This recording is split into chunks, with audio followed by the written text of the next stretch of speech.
Bonjour. En mode lutin de la forêt, je suis invisible aujourd'hui. Invisible, tout en vert, voyez. Voilà, tout en vert, bien au milieu de la forêt. Pourquoi être invisible? Parce que des fois on n'a pas envie d'être vu. C'est ça, quelle colossale finesse. Non, parce que parfois il n'y a pas besoin d'être vu. Parfois c'est utile, parfois on a des choses à dire. Et parfois ça n'est pas utile. Je vais réussir à remettre tiens, hein. Donc quand il n'y a pas besoin, qu'il n'y a rien à faire, et surtout quand on a besoin de voir, il vaut mieux ne pas être vu. Donc, ici, je suis invisible. Aujourd'hui, voilà. Je vais quand même enlever ça parce qu'il fait très chaud et profiter du beau soleil. Ah, je vous montre du coup. Je vous montre le lieu. Voilà, on est au-dessus des pierres gauloises du site où je vais, un peu derrière. C'est un renfoncement. Sûrement une ancienne carrière ou autre. C'est un lieu parfait pour faire un temazcal avec un chaman mexicain, avec le cercle pour le feu ici, et le lieu pour les... C'est un lieu que j'aime beaucoup parce qu'il est très proche de la ville. Salut Antoine, ça change de la mer ici. Et je ne sais pas ce qui a été coupé dans ce que je vous ai dit avant, que je vous ai présenté. Peut-être que les lieux que je devais vous montrer ne devaient pas être montrés, donc ça a coupé juste avant. Mais comme je montrais, je ne sais pas. Voilà, ça se fait tout seul, les choses se font toutes seules. On va remercier Logan de la semaine dernière. Les voici, je les mets dans l'ordre. Il y en aura de nouveau cette semaine. Je vous rappelle que c'est une nouvelle série d'Ogam. Ils sont 8. Pour l'instant 7 qui ont été faits. Voilà. Et comme il y en avait déjà un la semaine dernière, il en reste 6. Voici celui de la semaine dernière. Koeden Pilipala, l'arbre à papillons. L'arbre à papillons qui nous a laissé accepter notre transformation dans quelque chose de nouveau, dans une nouvelle phase de vie, dans une nouvelle manière d'être. Accepter. C'est pas la peine de décider la transformation, on ne décide rien du tout, simplement on accepte. Donc c'est accepté, merci. Merci à toi l'arbre à papillon. J'allume donc la bougie qui va m'accompagner, le feu qui va m'accompagner. J'ai prévu assez large.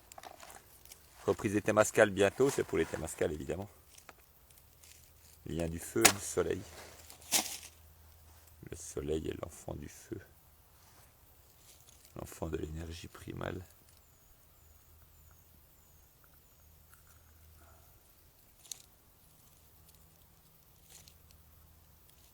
Voilà, je laisse la bougie, l'allumette pardon, ici. Je vais en profiter pour allumer mon encens. Faire une cérémonie ne nécessite pas de choses incroyables. L'esprit du loup est un peu fâché parce que je ne me suis pas servi de lui pour allumer l'encens. Et je me demandais pourquoi ceci était cassé en deux au début. C'est la première fois que j'en vois un cassé en deux. J'ai maintenant la réponse. Parce que j'en allume une moitié avec l'allumette et l'autre moitié avec l'esprit du loup. Qui sent cela se rappelle à mon souvenir, me dit, mais dis donc, tu devais allumer avec moi. Et là j'ai tranché, vous voyez, j'ai pris une décision qui n'était pas une acceptation, mais une décision de trancher. Et de dire, je vais allumer avec plutôt l'allumette plutôt que la bougie. Mais j'avais allumé la bougie pour ça, dans cet objectif. Du coup, ça n'était pas juste. Et du coup, la bougie s'est rappelée à mon bon souvenir. Il est important toujours de saisir ces petits moments, ces petits signaux. Rien ne se passe au hasard. Sans chercher absolument des significations incroyables, mais en étant conscient que les choses ne se passent pas au hasard. Si elle retombe encore une fois, je l'avais placée bien consciencieusement. Elle aura peut-être autre chose à me dire. Voilà, elle fait la tête, elle est un peu de travers. Non, c'est pour ne pas oublier ce que je dois brûler. Donc, premièrement, dans l'ordre, je remercie l'esprit du... l'esprit de l'arbre à papillon qui était allé se cacher quelque part. Voilà. Je le passe dedans. Je le remercie pour son message, pour ce qu'il m'a apporté. Je lui souhaite bonne route et passe également dans l'encens. Mais je remets une nouvelle pincée d'encens parce que ce n'est pas la même intention. Ne serait-ce qu'une petite pincée, juste pour dire que je change d'intention. Et je brûle quelques papiers. Quelques papiers qui ont fait leur temps, qui m'ont été très utiles. Vraiment très utiles, vraiment très bien. Mais le temps est venu de... Donc, le loup étant là, je le remercie par son enseignement qui a été apporté. Et je le remercie de bien vouloir brûler ces papiers, ne pas hésiter à les froisser. Parce que le temps est venu. Non pas où tu ne m'aimes plus comme dit la chanson, parce que ceci n'existe pas. Je n'aime plus n'existe pas. C'est simplement que mon application est différente, vous voyez, et la bougie s'est éteinte. Il se passe plein de petites choses amusantes aujourd'hui. Je le brûlerai tout seul après, tranquillement, quand la vidéo sera finie. Tirage d'anogame, c'est... Le temps n'a pas de rapport avec la spiritualité. Maintenant, on tire un anogame. Maintenant, vous êtes dedans complètement. Je prends un dé assez facile, ils sont 6. Et vous voyez venir un dé. Vous vous mettez en connexion tout de suite et on le fait maintenant. Il ne fallait pas attendre. Il y avait le 6. Vous avez vu, si vous regardez un extrait, repartez en arrière, vous allez voir que le 6 est venu face. Enfin, moi, je l'ai vu. Donc, vous devez avoir le 1, vous. Le 6 est venu face à moi dans un éclair. Tac. Donc, le 1 est venu face à vous. Repassez en arrière et vous le verrez sûrement. Voilà. Avec un rond blanc. Le châtaignier, Castagne-Vilaine. Voilà. Le châtaignier est venu pour nous enseigner. Donc je rappelle, vous pouvez dessiner son anogame sur une feuille de papier. Et puis comme ça, vous aurez son message pour la semaine et reprendre. Le châtaignier est un arbre magnifique, si vous le voyez vraiment. C'est un arbre qui indique une vraie complétude. Il a en même temps cette force masculine, très puissant, très grand. Et en même temps, cette douceur et cette force féminine, très ancrée. Donc il fait vraiment, il donne vraiment un message d'union, union yin-yang. Cette union qui n'est pas... souvent on comprend l'union dans des termes de mariage, vie commune, machin, truc, blablabla. C'est pas ça du tout, c'est une union de polarité qui peut se refléter dans une action commune, dans une vue commune d'être humain. Mais il n'y a pas que ça, évidemment. Mais c'est cette union de polarité qui est importante, des polarités yin et yang à faire fonctionner ensemble. Donc vraiment une complémentarité, une complétude. Voilà le message du châtaignier. Il se rapproche un peu du chêne par ce côté roi et reine, ce côté de majesté, majesté et protection. Vraiment. Et en unissant parfaitement les polarités yin-yang dans tous les domaines, on obtient une puissance et une protection. Et on obtient une protection pour les autres aussi. On obtient quelque chose de complet, vraiment, de parfaitement complet. Voilà. Et la châtaigne, le châtaignier nourrit. Cette nourriture, il va apporter une nourriture très complète. Alors aussi bien évidemment physique que spirituelle, les deux. Il se passe de ces choses ici, c'est incroyable aujourd'hui. Il faut que je sois à l'affût parce que l'enseignant a fait tomber une moitié. L'enseignant, le loup donc, a fait tomber une moitié d'encens. Mais pourquoi donc? Hop, je le passe dans l'un, je le passe dans l'autre. Si vous les regardez bien, j'espère que vous... Attendez, je crois qu'on peut changer la caméra. Miracle de la technologie. Si vous les regardez bien, il y en a un à l'endroit et un à l'envers. Endroit, envers, yin et yang. La bougie est éteinte.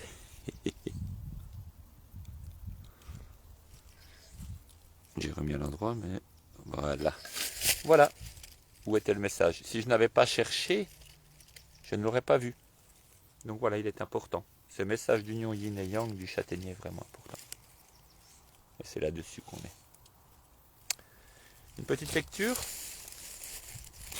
Une belle petite lecture. Un livre de Eckhart Tolle. Nouvelle Terre. Alors évidemment, celui qui est connu celui qui est connu de lui, c'est le pouvoir du moment présent, où il propose au lecteur ici un nouveau livre dans lequel il jette un regard honnête sur l'état actuel de l'humanité. Il nous implore de constater et d'accepter que cet état, fondé sur une identification erronée à l'ego et au mental, frôle la folie dangereuse. Ça ne se voyait pas que je lisais au dos alors que j'ai pas lu le livre. Je suis prêt pour faire de la télé. Évidemment que si, ça se voyait. L'avènement de la conscience humaine. Alors on va voir. Eh bien écoutez, plein de petits chapitres, assez courts. Ouais, c'est des petits chapitres assez courts. On va en lire un complètement. Cool là là. 260 pages. Eh bien il y a très peu de monde en direct. Donc, si vous voulez bien m'envoyer un numéro de 1 à 130. Et puis voilà, on aura le numéro de la page qu'on va lire.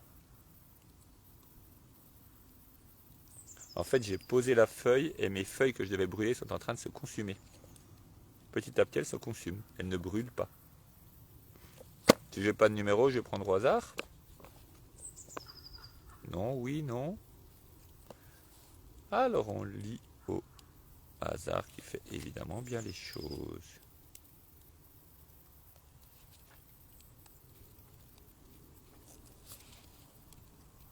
Ah, merci.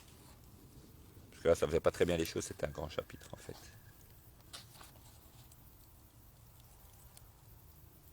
Vous vous êtes concertés les deux? Les deux personnes qui m'ont donné un numéro ont donné avec un d'écart. C'est incroyable. Sur 130, elles ont donné le même numéro avec un d'écart. Oui, 130, c'est ça. 55. Voilà. Et je prends donc la page d'après qui commence. Découvrir qui vous êtes véritablement. Gnotis auton, connais-toi toi-même en grec. Tels sont les mots qui furent gravés à l'entrée du temple d'Apollon à Delphes, le lieu de l'oracle sacré. Alors c'était connais-toi toi-même et tu connaîtras l'univers et les dieux. Hein. La citation n'est pas complète. Faisons bien attention. Ça c'était un aparté. Dans la Grèce antique, les gens se rendaient à l'oracle en espérant découvrir quelle destinée on leur prédirait ou quel geste ils devraient poser dans une situation précise. Il est très probable que la plupart des visiteurs virent et lurent ces mots en entrant dans le temple, sans réaliser qu'ils signalaient une vérité encore plus profonde que tout ce que l'oracle pouvait leur révéler. Ces gens ne réalisèrent peut-être pas non plus que, quelle que soit l'importance ou la précision de la révélation, celle-ci se serait révélée vaine et impuissante à les empêcher de continuer à être malheureux et à créer leur propre souffrance s'ils ne réussissaient pas à trouver la vérité cachée dans l'injonction « connais-toi toi-même ». Et que veut dire cette injonction? Elle veut dire qu'avant de poser toutes sortes de questions, il faut se poser la plus fondamentale des questions, à savoir « qui suis-je » Les gens inconscients, et nombreux le reste, pris qu'ils sont dans leur ego durant toute leur vie, ça fait un peu coupable ça. Et c'est ça, c'est de la connexion. Vous diront très rapidement qui ils sont en déclinant leur nom, prénom, profession, histoire personnelle, blablabla. Chose à laquelle on s'identifie.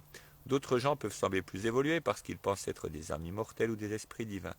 Mais se connaissent-ils vraiment eux-mêmes ou bien n'ont-ils qu'ajouté quelques concepts d'allure spirituelle au contenu de leur mental?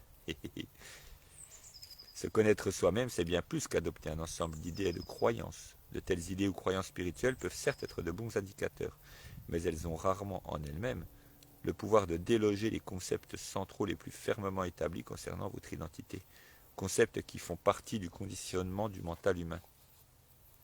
Se connaître en profondeur n'a rien à voir avec toutes sortes d'idées qui flottent dans votre esprit. Se connaître, c'est être profondément enraciné dans l'être, au lieu d'être perdu dans le mental. Oui, ce sont des indicateurs, souvent on se définit, je suis comme ci, comme ça, comme ci, et puis après, effectivement, on rajoute des choses spirituelles. Je crois en ci, je crois en ça, on croit des trucs et on se définit comme étant truc. Je suis, c'est quoi la mode en ce moment? Hypersensible. Je suis tellement hypersensible, moi aussi, vraiment. Non, je me moque pas, un petit peu quand même. Il faut bien se moquer de soi-même. Ou je suis, je me suis déjà moqué de moi-même, d'accord? J'ai pas mis mon costume de gourou, mais faites attention, je peux le remettre. Je suis un guide spirituel pour vous emmener vers la descente d'ici, parce que ça commence à sentir fort avec les fumées qui partent. Voilà, où je suis ci, je suis ça. Simplement, on rajoute des cases. Et ça ne change rien au fond de tout ça. Voilà. Et, et ça reste des cases. Ça reste des cases. ça peut pas marcher, surtout la spiritualité, il n'y a pas de case, on n'est pas une case, on est ce qu'on est, c'est tout, à chaque jour, à chaque instant. Donc découvrir ce qu'on est, qui on est réellement. Par exemple, là vous me voyez comme ça en lutin invisible, mais je peux être avec mon costume de gourou en ville avec des lunettes noires, un bonnet, avec quelqu'un d'autre habillé du même genre, en star américaine, en balade dans une ville, par exemple. Et donc, je ne jouerai pas à être une star américaine, je suis. Donc je parle, je sais où j'habite, je sais d'où je viens, et je suis vraiment, mon esprit est en train de découvrir cette ville que je ne connais pas, tout près de chez moi, mais je ne la connais pas puisque je viens d'Amérique, Milwaukee. Ok. Et je suis cela. Et je regarde, je vois en même temps les regards d'autres personnes, je vois comment ils réagissent à ce que je suis. Mais ce n'est qu'une définition nouvelle de ce que je suis, comme l'est celle que j'ai maintenant. Si je me mets dans des définitions, tout tombe, vous avez vu. Voilà, donc on casse. Quel est le but de cet exercice? C'est de casser des définitions de soi-même. C'est très très important de les casser. Allez voir un concert d'une chose que vous détestez à première vue. Faites-le et vous verrez. Allez, on va rajouter les gens du bord de la mer. Éliminer le temps. C'était pour toi, Antoine. Vous ne pouvez faire de l'état sans ego un objectif futur vers lequel vous vous acheminez. Tout ce que vous récolterez si vous le faites, ce sont de la satisfaction et des conflits intérieurs. Pourquoi? Parce que vous aurez toujours l'impression que vous ne touchez pas encore au but, que vous n'avez toujours pas atteint cet état. Quand votre objectif est de vous libérer de l'ego, vous vous accordez davantage de temps. Mais plus de temps veut dire plus d'ego. Même le fait de vouloir vous débarrasser de votre moi peut devenir une façon déguisée d'augmenter ce moi si cette quête devient un objectif futur. Vous donner plus de temps, c'est donner plus de temps au moi. C'est-à-dire du passé et du futur, ce dont... Vous donner plus de temps, c'est donner plus de temps au moi. C'est-à-dire du passé et du futur, ce dont le faux moi construit par le mental et l'ego se sustente. J'ai pas tout compris. Le temps réside dans votre mental et n'est pas autre chose, n'est pas une chose ayant une existence objective dans le monde. C'est une structure mentale nécessaire à la perception sensorielle et indispensable à des fins pratiques. Mais c'est le plus grand des empêchements à vous connaître. Le temps est la dimension horizontale de la vie, la couche de surface de la réalité. Mais il y a la dimension verticale de la profondeur qui vous est accessible seulement par la porte du moment présent. Tout à fait. Tout à fait, tout à fait. Et oui, si on se met un but, j'ai un but, je dois l'atteindre, c'est terminé. Par exemple, je commence les formations cette semaine, la formation chamanique, ce sera très clair dès le début. Vous venez ici, ça n'est pas dans le but de devenir chaman ou quoi que ce soit, ou de devenir ci ou de devenir ça, ou blablabla. Vous ne devenez rien du tout. Vous deviendrez simplement qui vous êtes. Pour reprendre sur le premier. On va pas, voilà, on va pas dire si je veux être ça, et mon objectif c'est de faire ci, et si je fais un stage de 4 mois, je serai ci, et si je fais un stage de 6 mois, je serai encore plus ceci, cela. Non, je suis simplement qui je suis, et puis c'est tout. En faisant un stage de découverte, je découvre de nouvelles choses, je découvre vraiment de nouvelles facettes de moi, simplement.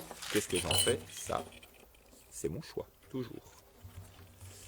Voilà, un petit chant celte. Ça rappellera les brocéliandes. Donc brocéliande fin avril, il reste un petit peu de place. Donc si vous voulez, si vous sentez que l'appel de la forêt magique du jeûne est des moments vraiment excellents dans ce coin, dans toute cette région magique, si cela vous appelle, et ben voilà, vous pouvez. Et puis reprise des Temazcal à Louan, week-end du 20-21 mars. 2 Temazcal et un cercle de tambour. Donc vous inscrire comme vous voulez, c'est au domaine de Chardenoux. Et c'est magnifique. Comme ça vous pouvez rester un peu sur place et vivre dans un chouette lieu. Vraiment un beau lieu de bons moments et de belles rencontres. Et puis voilà, pour l'instant, puisque la formation prend pas mal de temps. Pour finir, on va faire un petit chant. Je vais faire un chant celte, donc un chant... Oui, je traduis avant. Mais je ne suis pas sûr que la traduction soit juste. Que la traduction soit juste. Je ne suis pas sûr non plus que la tradition soit toujours juste. Donc je reste toujours critique, surtout envers ce que je fais. À bientôt.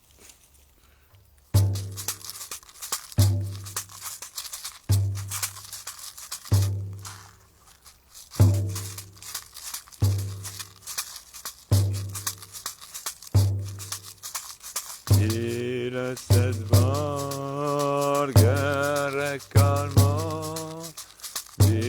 Blessed Valgere Kalmar Tavelarae Handelenau Tavelarae Handelenau Ekafikanter Sigaren Ekafikanter Sigaren Mahe Cordine Gutaren Mahe Cordine Gutaren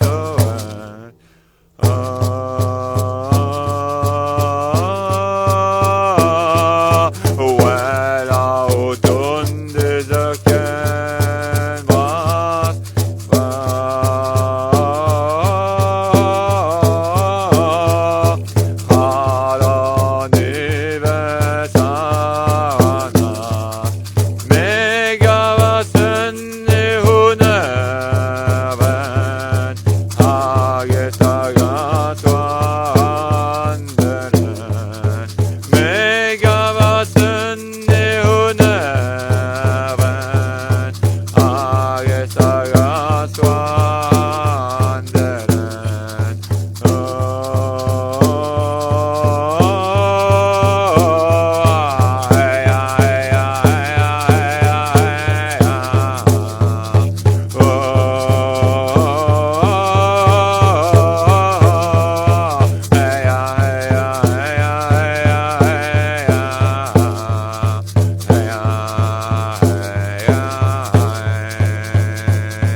Allez, la fin du chant en regardant le soleil, j'espère qu'on est dessus.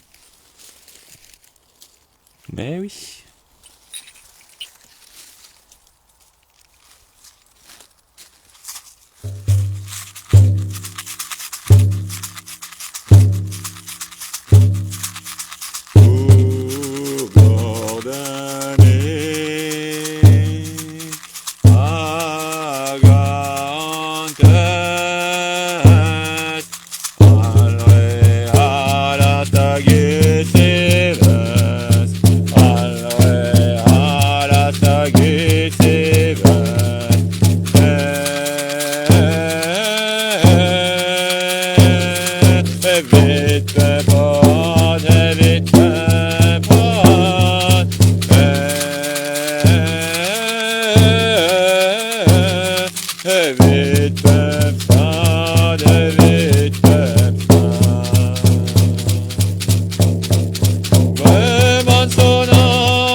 La traduction, pour une fois, il n'y aura pas de traduction.